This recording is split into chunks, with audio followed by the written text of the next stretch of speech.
Guest तहसीलदार साहब आदमियां, principal ma'am, madam व दीगर जो मंच पे पधारे हुए हैं, आदाब।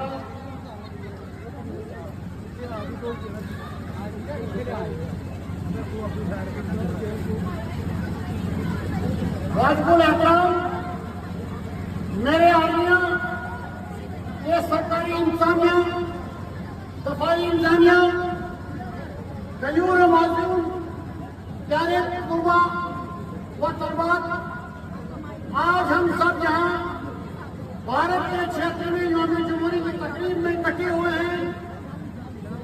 इस मौका पर अवल मैं सबको अवामी इंतजामिया की जानिब से मुबारकबाद पेश करता हूँ और फिर इन बुजुर्गों को सलाम पेश करता हूँ जिन्होंने फरंगी पंजा इस्तिफादा से भारत को आजाद करवाने की खातिर जान और माल की कुर्बानियां पेश की और अगली नस्ल को अपना आईन बनाने और नाफिज करने का मौका बख्शा।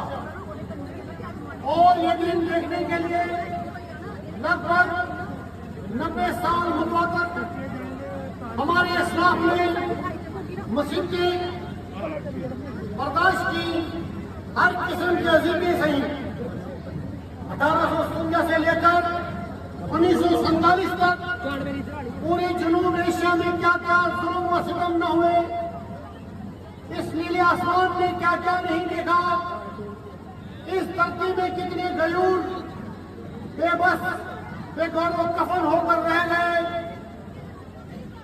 न जाने कितने लोग फांसी पे लटकाए गए और गोलियों से भून दिए गए और मुल्क की आन बान और शान की खातिर मक्कार अंग्रेजों की जुल्माना बेरहमाना हुक्मरानी को 7 समंदर पार करने पर मजबूर कर दिया। बिल्कुल इसी तरह जिस तरह हजरत मूसा अलैहिस्सलाम के लश्कर ने फिरौन को मिस्र से निकाल कर दरगाह किया और मिस्रियों को आजादी दिलाई, और इसी तरह जनूब एशिया के गयूर अवाम ने दिलो जान से होकर अंग्रेजी और इनकी लाकानूनियत को बालादस्ती को खत्म करके आजाद जमहूरी मुमलकत भारत वजूद में लाया।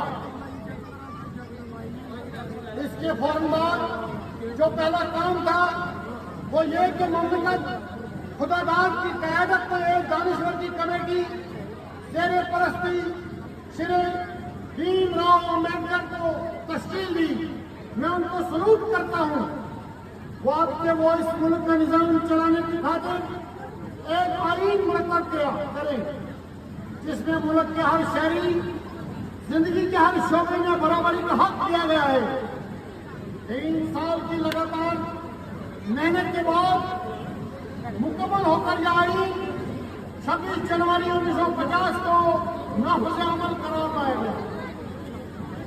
इसी के साथ साथ रियासत जम्मू और कश्मीर जो कि अंग्रेजी सरकार की गुलाम तो न थी, अलबत्ता डोगरा खानदान की ताबिया थी, जिसको भी इस आईन के तहत बदलाव की जरूरत महसूस की गई, जिसको वक्तन फौक्तन हमारी आईन साज पार्लियामेंट कौमी असेंबली वक्त जरूर तरमीम करती रही। और आज हम सब मिलकर यह अहद करें कि इस आईन की पासदारी करना हमारी बुनियादी फर्ज और कानून की समझे, क्योंकि मजहब में भी मुल्की कानून का एहतराम लाजमी है और हम सब कानून के ताबिया रहकर अपने घर, बस्ती, गांव, शहर और वतन को तरक्की की मंजिलों से हमकिनार करके और हमकिनार करें और कानून की बालादस्ती की अहमियत को समझने की कोशिश करें। नीज तालीम और तरबियत को अपनी जिंदगी का मिशन बनाएं। इसी में हमारा भी भला है और हमारे मुल्क का भी। और यही मुल्क के हर शहरी का फर्ज है। आज जब हम यौम जमहूरियत की खुशी मनाने के लिए इकट्ठे हुए हैं तो मेरे दिल में अपने अजीम वतन भारत के लिए फख्र और शुक्रगुजारी का खास कैफियत है। ये दिन 26 जनवरी 1950 को हमारी आईन की मंजूरी का दिन है, जो इस बात का आकाश है कि हम एक खुद मुख्तियार और जमहूरी मुल्क के बाशिंदे हैं। हिंदुस्तानी आईन महज एक कानूनी दस्तावेज नहीं है, ये हमारे इक़्तिदार, उम्मीदों और एक खुद मुख्तियार कौम के तौर पर हमारी इज्तिमाई मर्ज़ का आईनादार है। इसलिए आईन की तख्लीक हमारी आज़ादी के रहनुमाओं ने की, जिन्होंने उस वक़्त के चैलेंजों का सामना करते हुए हमारे हकूक़ और हमारे फ़राइज़ को मुनज़्ज़म किया। आईन ने मौजूदा बुनियादी हकूक़ जैसे कि इंसाफ, आज़ादी, मसावत और भाईचारा हमारी जमहूरियत की बुनियाद है, जो कि सबको यकसा मौका फराहम करती है। आज के मौके पर हमें आईन में मुख्तलिफ तरमीमात की आदि जिक्र करना चाहिए, जिन्होंने इससे नए दौर के चैलेंजों के मुताबिक डाला। मिसाल के तौर पर तिरहवीं और 84वीं तरमीमात ने मुकामी हुकूमतों को इख्तियार दिया। इसका मकसद कौमी फैसला साजी में हर एक की आवाज को शामिल करना था। इसी तरह मुतालबी तरमीम, जिसे मिनी आईन भी कहा जाता है, ने आईन का अफकार को मजबूत बनाया और इसकी अहमियत को दोबारा उजागर किया। हाल ही में भारतीय नागरिकता एक्ट CAA का मुतारिफ होना भी एक अहम तब्दीली है। इस हाल ही में जिसने अवामी बहस और मुबाहिसे को जन्म दिया, कुछ लोग इसे पनाह गज़ीनों के लिए एक मौका समझते हैं, जबकि दीगर इसके सेकुलर नजरिए पर मुमकिन असरात और तशवीश का इज़हार कर रहे हैं। जबकि दीगर इसके सेकुलर नजरिए पर मुमकिन असरात और तशवीश का इज़हार कर रहे हैं।